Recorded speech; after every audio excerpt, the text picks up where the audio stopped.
طور پر ہمارے ہاں جیسے ہی اسمبلی آئی، جو بھی حکومت بناتا ہے وزیر اعظم، اس کی ساری توجہ اسی پر ہوتی ہے کہیں یہ مینڈک پھدک نہ جائے، کہیں یہ گھوڑا کہیں جا کر بک نہ جائے، کچھ اسے دو، 50 وزیر بنا دو۔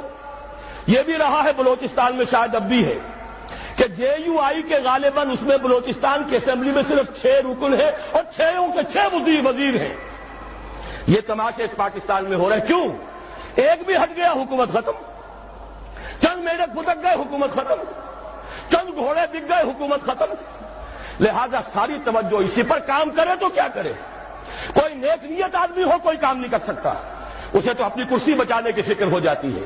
ہماری اس دنیا کے اندر بھی ایک دوسرا متبادل نظام ہے، صدارتی نظام ہے۔ وہ صدارتی نظام زیادہ قریب ہے نظام خلافت سے، اس لیے کہ وہاں کانگریس کی اکثریت کا پابند نہیں ہے۔ جو بھی صدر ہے امریکہ کا، اس کی اپنی مرضی ہے، اس کے مطابق وہ جس کو بھی وزیر بنانا چاہتا ہے سیکریٹری کہلاتے ہیں وہاں، ضروری نہیں کہ وہ کانگریس کا رکن ہو۔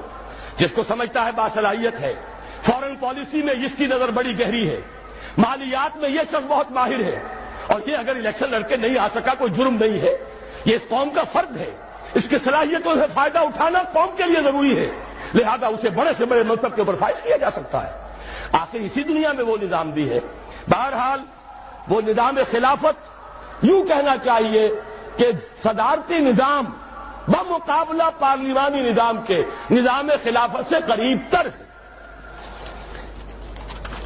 نمبر 4، یہ صوبائی عصبیت اور اس میں جو شدت پیدا ہو چکی ہے، اور دوسرا یہ کہ صوبوں کو جو ہم نے مقدس گائے سمجھ لیا ہے یا سامری کا بچڑا، یہ صوبے جو ہیں اور ان میں یہ عدم توازن پہلے بھی تھا۔